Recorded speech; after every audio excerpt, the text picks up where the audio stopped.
Bonjour à tous. Aujourd'hui, j'ai intitulé cette vidéo « Transformer le négatif en positif ». Alors, ce n'est pas une méthode de plus sur toutes ces méthodes qui fleurissent un peu partout. C'est plutôt de comprendre le sens profond de cette formule « transformer le négatif en positif ». Suivant notre karma, que nous avons choisi, je le répète toujours, c'est bien nous qui avons choisi ce karma, nous avons eu des épreuves à vivre plus ou moins importantes, plus ou moins tôt dans notre histoire, et c'est cette histoire qu'il faut découvrir pour comprendre que c'est nous qui l'avons créée. Alors pour transformer ce négatif en positif, il n'y a pas d'autre solution que de s'élever en conscience, de comprendre par la méditation, de ressentir comment notre vie est réglée, comme du papier à musique, j'allais dire, pour voir que toutes ces épreuves que nous avons vécues, au lieu de chercher des responsables à l'extérieur de nous, de trouver comment notre karma, notre destin est d'une perfection absolue pour nous amener à vivre ce que nous avons à vivre et pour pouvoir donner quelque chose à l'humanité autour de nous qui soit quelque chose de grandi, quelque chose de mature, quelque chose d'adulte. C'est cette conscience par la méditation. Alors la méditation, bien sûr, des fois en groupe ou avec une technique particulière, pourquoi pas, pour commencer. Mais pour découvrir que la vraie méditation, c'est la méditation 24 heures sur 24 à l'intérieur de nous, c'est-à-dire d'être dans une observation permanente, lucide de tout ce que nous vivons comme émotion, comme pensée à l'intérieur de nous.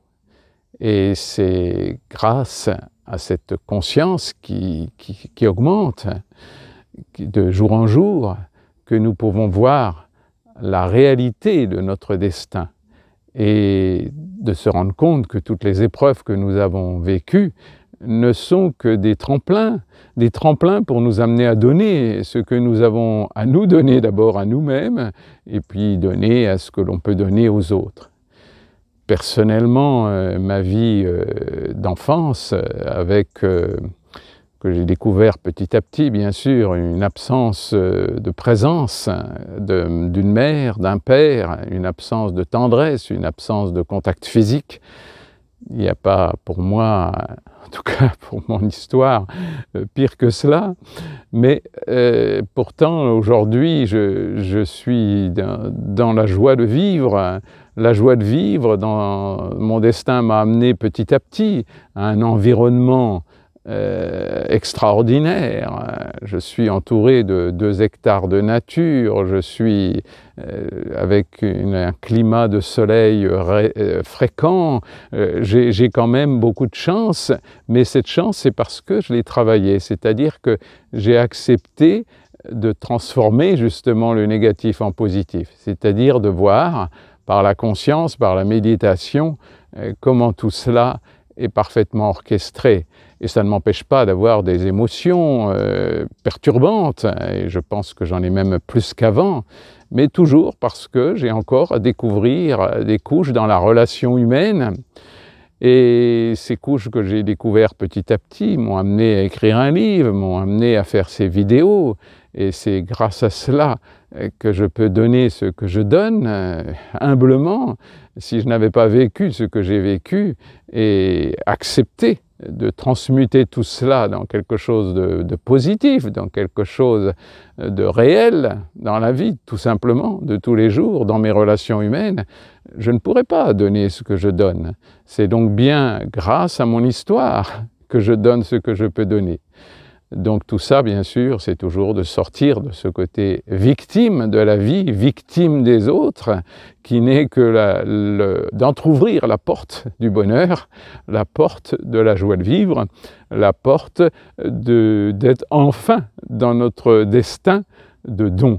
Je repense à cette personne qui s'appelle Audrey, et qui, dans son histoire à elle, c'est assez simple comme histoire, elle s'est jetée par la fenêtre, je crois, du 2e étage, et elle a fait 3 mois de coma avec des fractures multiples et tout ça, et maintenant, eh bien, elle fait des stages de danse à un niveau très spirituel, qu'elle a vraiment découvert à l'intérieur d'elle-même, et évidemment, si elle n'avait pas eu cette épreuve, jamais elle n'aurait pu donner tout ce qu'elle donne aujourd'hui. Donc c'est bien, quoi qu'on a vécu, quelque chose qui est important de transmuter. Je pense également à Amma, pour ceux qui connaissent, cette sage indienne, qui vers l'âge de 18 ans a tenté de se suicider également, et pourtant aujourd'hui elle est dans un amour incroyable, puisqu'elle prend tous les jours des milliers et des milliers de personnes dans ses bras pour transmuter cet amour qu'elle a en elle-même maintenant, pour essayer de le libérer dans le cœur et le corps des gens qu'elle rencontre.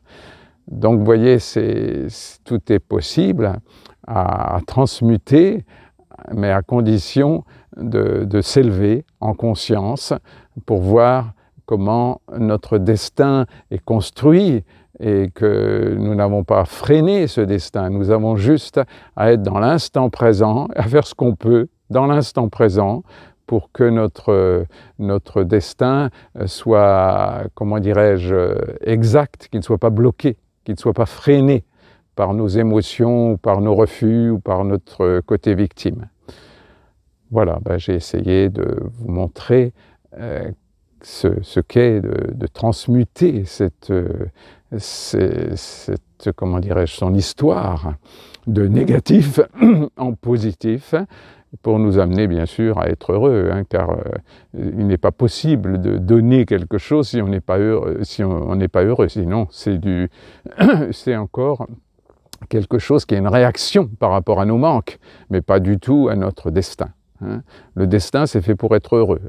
C'est pas fait pour ne pas souffrir, c'est pas fait pour ne pas avoir d'émotions, c'est fait pour être heureux dans ces perturbations intérieures qui font partie, bien sûr, de notre chemin de vie. Voilà, je vous embrasse tous, et toujours plein de tendresse et du soleil dans votre cœur. Au revoir.